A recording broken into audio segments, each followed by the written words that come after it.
Yes, reka nongere mbasuze kandi mbifurize kugira ibihe byiza. Ikaze kuri mwese, turi kuwa mbere tariki 20 ukwakira muri uyu mwaka w'2025. Kaze makuru rero agezweho kuri aya masaha ni kwibendera TV.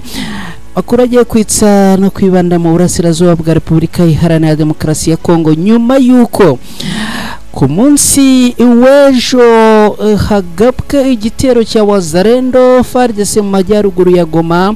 Ubu Wazalendo zirimo guhanurwa mu myobo zari zitsimbyemo. Abarwanyi b'intare za Sarambwe neza bazimereye nabi.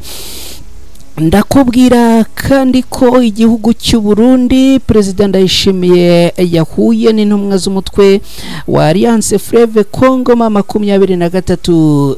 Byagenze gute nibiki byahagurukije uyu mugabo akaganira n'abarwanyi b'intare za Sarambwe?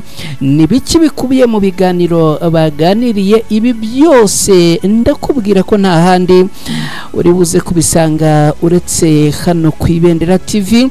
Ndaza kandi kukubwira yuko kugeza ubu ngo mu mujyi wa Uvira amakuru aturuka yo aravuga ko hari umugabo warashwe agapfa, ni mu gace ka Rugenge. Turaza kurebera hamwe iraswa y'uyu mugabo wamaze kurasirwa muri uyu mujyi wa Uvira akaba yitabye Imana.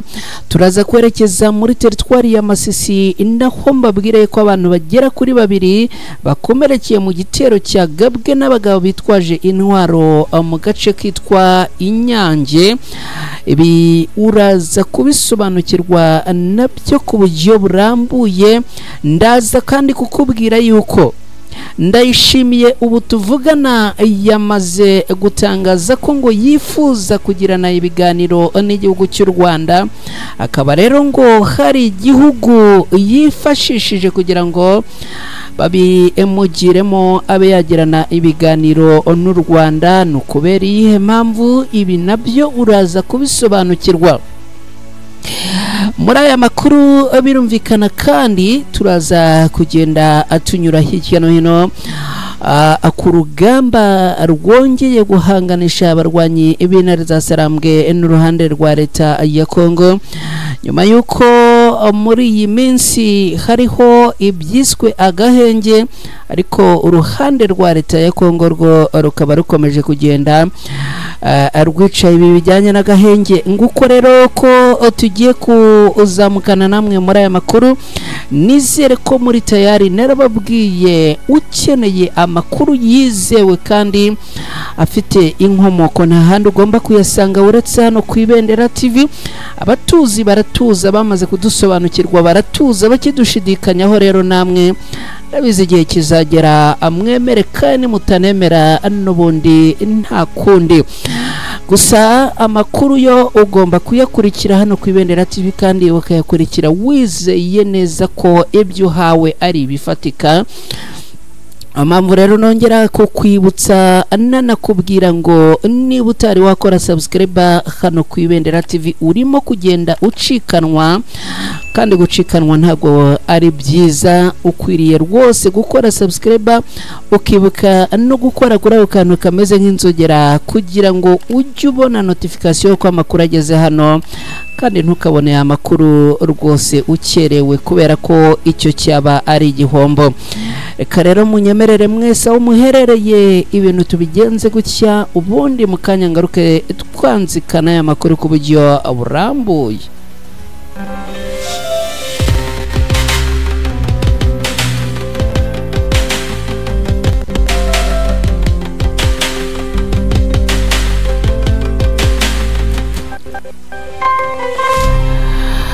Abantu mwese muherereye mu turere twose tugize u Rwanda munyemerere empahe ikaze en general, kubera ko umwanya watugendanye kandi turimo twihuta cyane. Hanyuma abantu baherereye muri Kenya, abantu baherereye muri Repubulika Iharanira Demokarasi ya Kongo, abaherereye mu Bugande, abaherereye mu Burundi, abaherereye Kenya, abari Tanzania, abari Zambia, Sudani na Malawi, namwe mbahaye ikaze. Abantu baherereye muri Canada,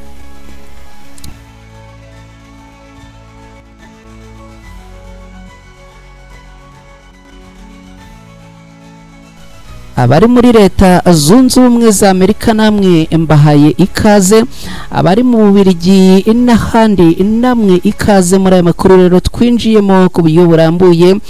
Nyuma y'igitero cya Wazalendo na FARDC bagabye ku munsi w'ejo mu majyaruguru y'umujyi wa Goma, ubu Wazalendo zirimo guhandurwa mu myobo zari zitsimyemo abarwanyi b'intare za Sarambwe babyukiye mu mikwabo simusiga. Abantu bitwaje imbunda bivugwa ko ari inyeshyamba za Wazalendo ejo bagize gutya bagaba igitero mu murwa mukuru wa Groupement ya Mujani mu majyaruguru ya Goma muri teritwari ya Nyiragongo, agace kayobowe kugeza ubu n'abarwanyi ba Alliance Fleuve Congo 23. Humvikanye urusaku rwinshi rw'amasasu rero. Amakuru aturuka muri ako gace akavuga ko abaturage bahunze ku bwinshi kubera uyu mutekano mukeya izi Wazalendo zateje aha muri aka gace. Ibi bikimara kuba rero abarwanyi b'intare za Sarambwe bahise bitambika batangira kurasana n'aba bagabye ibi bitero muri operation simusiga. Hakaba rero nyuma yuko ibi bibaye aba barwanyi b'intare za Sarambwe bakoze indi operation karundura yo guhiga izi Wazalendo. Bikaba bivugwa ko ubu tuvugana izi Wazalendo ngo zagabye ibitera ahangaha ngo nabahoze batuye muri ibi bice, abandi ngo nabahakoreraga mbere yuko abarwanyi b'intare za Sarambwe bahigarurira. Aba rero ngo bari bagarutse mu bikorwa byo guhungabanya umutekano ariko no gusahura. Ibi rero byaje kurangira abasumbirijwe n'intare za Sarambwe bamwe batangira kwitsimba mu myobo no kwihishamo, dore ko ngo bari barahacukuye imyobo kera ubwo bari bakihakorera intare za Sarambwe zitarahafata. Abandi rero ngo batagiye muri iyo myobo ngo barashwe birakomera. Kuvuga batagiye muri iyi myobo intare za Sarambwe ngo zabarashe, abandi zibafata amatekwa. Gusa ngo biravugwa ko haba hari n'abiyambuye imyambaro bakajugunya n'intwaro ubundi bakiyoberanya mu baturage. Mu gitondo cyo kuri uyu munsi rero intare za Sarambwe zinjiye muri operation simusiga bagenda abasaka buri kantu ku kandi. Ubu tuvugana hari amakuru avuga ko abagera kuri 4 rwose bamaze guhandurwa mu myobo bari bitsimbyemo. Akaba ari operation rero yo guhiga kugeza ubu no ku bisigisigi. Ikaba kandi ari operation ikomeje kugeza ubu ngubu, dore yuko ngo abari buze gushirwa ruko n'ababivanyemo imyambaro bakivanga mu baturage nabo ngo babavumbuyemo. Dukomeje n'aya makuru rero mu gihugu cy'u Burundi biravugwa ko President Ndayishimiye Evariste yahuye n'intumwa z'umutwe wa Alliance Fleuve Congo 23. Perezida w'u Burundi Evariste Ndayishimiye uri mu bihe bikomeye kubera umutwe wa Alliance Fleuve Congo 23, biravugwa ko yagiranye ibiganiro n'intumwa z'uyu mutwe wa politike n'aba barwanyi. Amakuru rero akavuga yuko ngo aba barwanyi b'intare za Sarambwe mu byo basabye uyu umuyobozi ngo haba harimo ko akwiriye kuvana igisirikare cye muri Repubulika Iharanira Demokarasi ya Kongo. Kugeza ubu ngubu tuvugana muri Repubulika Iharanira Demokarasi ya Kongo biravuga ko hari ingabo nyinshi z'igihugu cy'u Burundi. Inyeshyamba rero za Alliance Fleuve Congo 23 zikaba zongeye kugaruka ku ngabo z'u Burundi zifatanyije n'iza Congo FARDC ndetse n'abawazalendo kurwana aha muri Repubulika Iharanira Demokarasi ya Kongo. Nk'uko bitangazwa rero intumwa za 23 zagiriye uruzinduko rw'ibanga mu mujyi wa Bujumbura kugeza ubu ngubu ngo bakaba bakiriwe na President Ndayishimiye ubwe. Mu biganiro rero bagiranye izi ntumwa ngo zaburiye President Ndayishimiye ku ngaruka zo gukomeza gushyigikira Kinshasa mu mezi ashize. Amakuru akavuga yuko ngo mu gihe igihugu cy'u Burundi kitavanye abasirikare bacu muri Repubulika Iharanira Demokarasi ya Kongo. Uyu mugabo uyobora iki gihugu cy'u Burundi ngo agomba kuzirengera ingaruka zizamubaho. Abarwanyi b'intare za Sarambwe ngo mu bintu bamusabye kuvana igisirikare cye muri Repubulika Iharanira Demokarasi ya Kongo. Murabyibuka mu minsi ishize abarwanyi b'intare za Sarambwe bigeze gutanga igihe ntarengwa cy'uko abasirikare agomba kuba bavuye ku butaka bw'iki gihugu cya Repubulika Iharanira Demokarasi ya Kongo, ibintu bitaje gukurikizwa. Ariko aba bagabo bakaba noneho bafashe umwanya wabo bariyambukira bajya kureba Neva. Ibiganiro ngo byabereye mu muheza, ariko ngo mu byo bamusabye nuko bamubwiye ko mu gihe akomeje kwinangira ku kuvana abasirikare bo muri iki gihugu ngo ibizamubaho agomba kubyirengera. Ingabo z'u Burundi rero zari zarashyizwe ku mirongo itandukanye yo kurinda imbibi izo mu bice bitandukanye, cyane cyane mu gice cya Ruzizi aho ubutaka butuma no kuvuga n'ubutaka buhana imbibi na Repubulika Iharanira Demokarasi ya Kongo. Kugeza ubu rero amakuru aturuka ahangaha aravuga yuko Perezida Neva ngo yaba arimo kwinangira kuri uyu mwanzuro, ariko kandi ngo yareba ku ruhande agasanga ikarita arimo gukinisha byanze bikunze zitazamuhira. Ibi rero bikaba ngo bikomeje kumutera ubwoba. Hanyuma rero reka twerekeze directement no muri uyu mujyi wa Uvira tubabwire ku bwicanyi bwahabereye. Namakuru n'ubundi ukomeje gukurikira hano kwibendera TV yagaruka kuri update zijyanye n'imirongo y'urugamba muri Repubulika Iharanira Demokarasi ya Kongo. Umugabo mukuru yarashwe amasasu menshi ahita apfa masaa moya z'ijoro ni kuri iki cyumweru tariki 19 ukwakira muri uyu mwaka.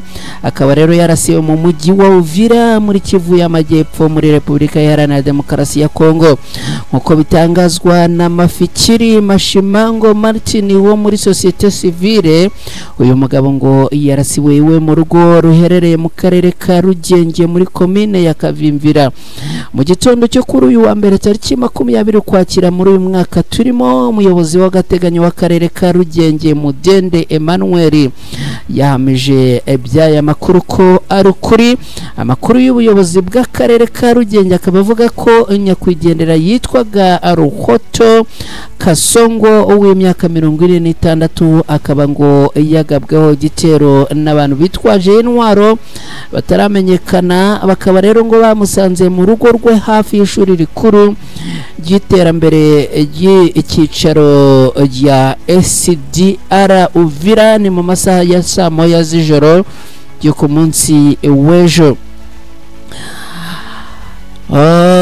Uyu rero ngo yararashwe amasasu menshi arakomereka bikomeye ahita apfa. Ubwo ngo yarari mu nzira ajyanwe kwa muganga nkuko byemejwe n'amakuru y'ubuyobozi bw'ahangaha. Ibi rero bibaye mu gihe biteganyijwe ko kuri uyu munsi ku wa mbere tariki 20 ukwakira umuyobozi w'umujyi wa Uvira agomba kugirira uruzinduko mu gace muri aka gace kugira ngo yitabire inama y'umutekano w'akarere igomba kubera muri Paruwasi Gatolika ya Kavimvira.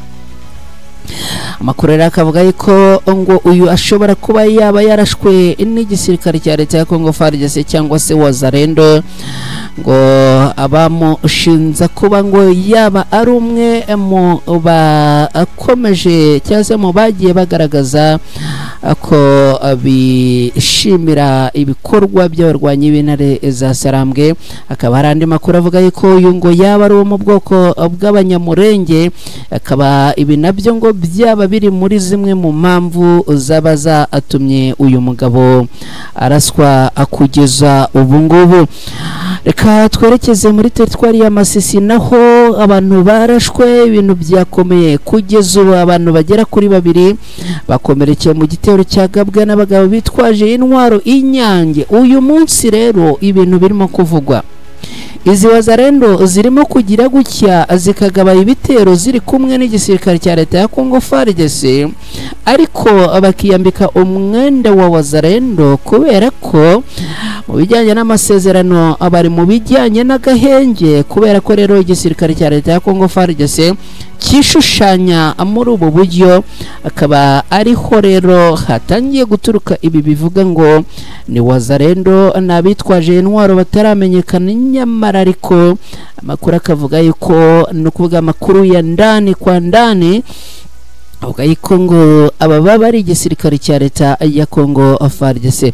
Kugeza ubu rero nibura abantu bagera kuri 2 bakomerekeye mu mirwano yakurikiye igitero cyagabwe n'abagabo bitwaje intwaro, bikekwa ko ari abarwanyi ba wazarendo ni mu ijoro ryo ku munsi w'ejo ku cyumweru rishyira kuri uyu wa mbere tariki 20 ukwakira muri uyu mwaka ari mu mudugudu wa Nyange uherereye mu gace ka Bashari muri teritwari ya Masisi muri Kivu y'Amajyaruguru. Amakuru aturukanga avuga ko icyo gitero cyabaye hagana saa 3 z'ijoro, ubwo itsinda ry'abagabo bitwaje intwaro byinshi ryinjiraga mu mudugudu rihagaba ibitero rero ritangira guhungabanya umutekano, aritera n'akajagari kenshi. Ibi rero bikimara kuba hahise havuka imirwano y'ikaze hagati y'abarwanye n'ingabo za Alliance Fleuve Congo ma 23 zari ziri kuri ubu burinzi muri aka gace. Umubare w'abakomerekeye muri iki gitero ugaragaza abantu bagera kuri 2 b'abasivile, umugabo n'umugore, bivuga ko bakomeretse bikomeye ku buryo bishobora no kubaviramo kwitaba Imana. Bakaba rero bahise bihutanwa kuvurirwa mu bitaro bikuru bya Mweso uko byemezwa n'abaturage baherereye muri ibi bice. Amakuru avuga ko abo bakomeretse bafite ibikomere bituruka ku masasu barashwe, kandi ngo bakaba bavuye amaraso menshi cyane. Ingabo zaraho zabafashije gusubiza inyuma abandi bari bagabye iki gitero, bituma amahoro agaruka muri uyu mudugudu wa Nyange. Kugeza ubu ngubu rero iki gitero gikurikiye kindi cyabaye ku wa gatandatu tariki 18 ukwakira muri uyu mwaka mu mudugudu wa Rusave hafi ya Mihara, ni mu gace kamwe ka Bashari, aho imirwano nk'iyo yahitanye umuntu umwe. Ndayishimiye Evariste perezida w'u Burundi yasabye bimwe mu bihugu kumufasha bikamuhuriza mu biganiro n'u Rwanda. Perezida Evariste Ndayishimiye w'u Burundi biravugwa ko ngo yasabye igihugu cy'Ubufaransa ngo bumuhuze mu biganiro n'u Rwanda mu rwego rwo guhosha umwuka mubi uri hagati y'ibihugu byombi. Mu kuboza mu mwaka wa 2023 nibwo umwuka wongeye kuba mubi hagati y'u Burundi n'u Rwanda, nyuma y'uko Gitega ishinje Kigali ku mugaragaro kugira uruhare mu bitero umutwe wa Tabara wagabye ku butaka bw'u Burundi mu mpera z'umwaka wa 2023.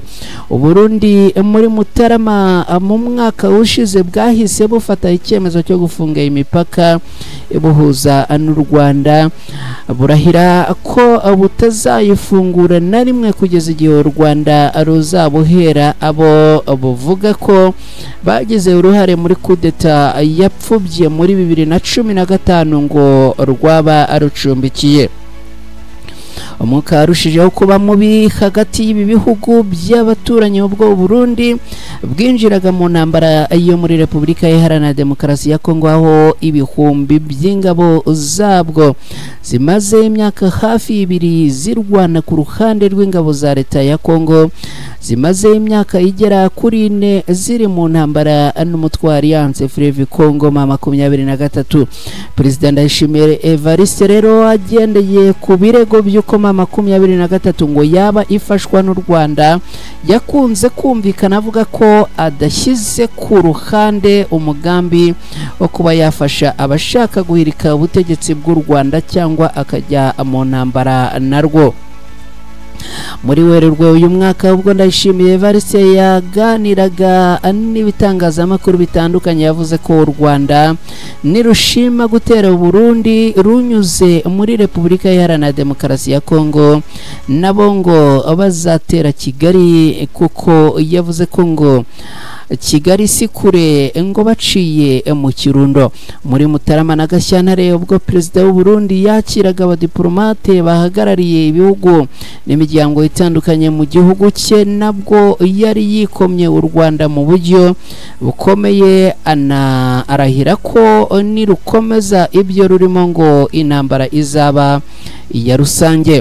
U Rwanda mu bihe bitandukanye rero rwakunze kugaragaza ko rutewe impungenge n'aya magambo gashoza ntambara Perezida Ndayishimiye yagiye avuga mu gihe hari hakomeje ibiganiro byo kuzahura umubano w'ibihugu byombi. Ibitangazamakuru rero bitandukanye nubwo nta makuru arambuye avuga ku bijyanye n'ubusabe bwa Perezida w'u Burundi ku gihugu cy'Ubufaransa, bivuga ko kuwa 16 Gashyantare uyu mwaka yatangaje ko yaganiriye n'ibihugu by'inshuti z'u Rwanda bikamwizeza ko rutazigera rutera igihugu cye. Yanditse ku rubuga rwe rwa X agira ati nyuma y'ibiganiro nagiranye n'ibihugu by'inshuti z'u Rwanda abari biteze gukamisha igitero cy'u Rwanda ku Burundi nibasubize amerwe mwisaho mbere yo gusaba abaturage ebe gukomeza kuryamira amajanja ngo kuko nta wuzi umunsi w'igisambo. Ndayishimiye amakuru avuga ko kuva 2023 yafata imijyi ya Goma na Bukavu afite ubwoba n'impungenge z'uko u Rwanda rushobora kumushoza w'intambara, ibyiyongeraho kuba ngo rufite umugambi wo kwagura imbibi zarwo nk'uko Africa Intelligence ibitangaza.